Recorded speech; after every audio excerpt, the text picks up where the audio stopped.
খালেদা জিয়ার চলে যাওয়ায় গগনবিদারী চিৎকার করে কাঁদছে ফেনীবাসী। কোনো রাজনৈতিক নেতা নয়, যেন নিজেদের ঘরের মা, পরম অভিভাবককে হারিয়েছে এই জনপদের মানুষ। ফেনীর ধূলিকণায় যার অস্তিত্ব মিশে আছে, সেই ফেনীর মেয়ে আজ আর নেই। এই নির্মম সত্যটি মেনে নিতে পারছি না কেউ। মঙ্গলবার সকালবেলায় যখন এই দুঃসংবাদটি বাতাসের বেগে ছড়িয়ে পড়ল, তখন এক অবিশ্বাস্য শোকের ছায়া নেমে আসে পুরো জেলা জুড়ে। মানুষের চোখের জলে ভিজে যাচ্ছে রাজপথ, অলিগলি আর প্রিয় নেত্রীর পৈতৃক ভিটা। ৩০ ডিসেম্বর মঙ্গলবার, ঘড়ির কাঁটা তখনও ভোরের আভা মাড়িয়ে সকালের দিকে এগোচ্ছে, ঠিক তখনই আসে সেই হৃদয় বিদারক সংবাদটি।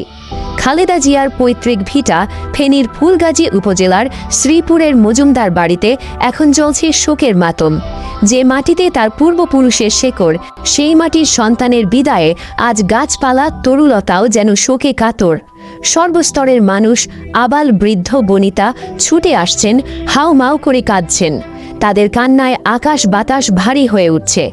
একজন অভিভাবক হারানোর বেদনা কতটুকু গভীর হতে পারে, তা আজ ফেনীবাসীর অশ্রুসজল চোখের দিকে তাকালেই বোঝা যায়। ফেনীর দাগন ভূঁইয়ার কৃতি সন্তান এবং বাংলাদেশ ফুটবল ফেডারেশনের সভাপতি তাবিত আউয়াল এই দিনটিকে বাংলাদেশের ইতিহাসের অন্যতম শোকাবহ দিন হিসেবে উল্লেখ করেছেন। কান্নাজড়িত কণ্ঠে তিনি বলেন, আমাদের সবার শ্রদ্ধেয় আপসমহীন দেশনেত্রী, গণতন্ত্রের বাতিঘর বেগম খালেদা জিয়া আমাদের ছেড়ে না ফেরার দেশে চলে গেছেন। তিনি কেবল একটি দলের প্রধান ছিলেন না, তিনি ছিলেন কোটি কোটি মানুষের আশা ভরসার প্রতীক। ব্যক্তিগতভাবে আমি আজ আমার একজন অভিভাবককে হারালাম। তাবিত আউয়ালের এই হাহাকার যেন প্রতিটি নেতাকর্মীর মনের কথা। এদিকে কেন্দ্রীয় বিএনপির ভাইস চেয়ারম্যান আব্দুল আউয়াল মিন্টু শোকে মুজিয়মান। তিনি বলেন, স্বৈরাচারের লাল চক্ষু বা কারাগারের অন্ধকার কোনো কিছুই তাকে টলাতে পারেনি।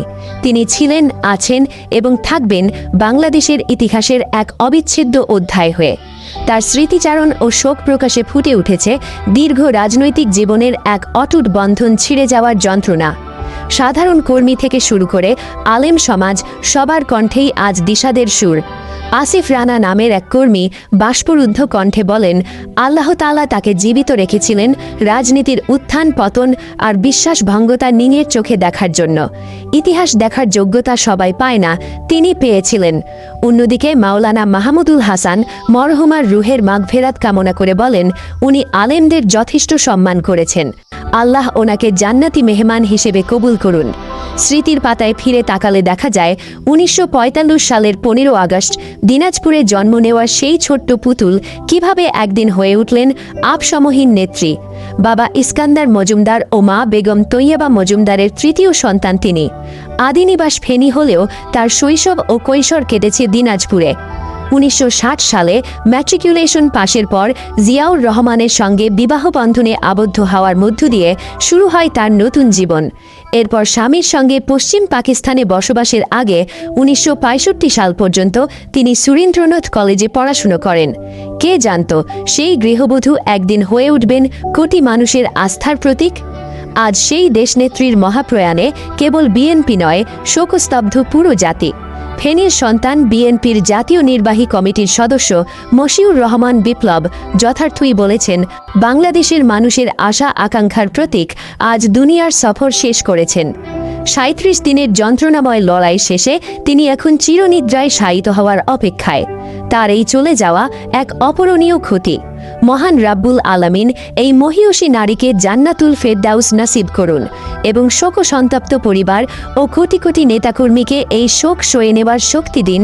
আজ এটি সবার একমাত্র প্রার্থনা। ফেনীর আকাশ আজ কাঁদছে, কাঁদছে বাংলাদেশ।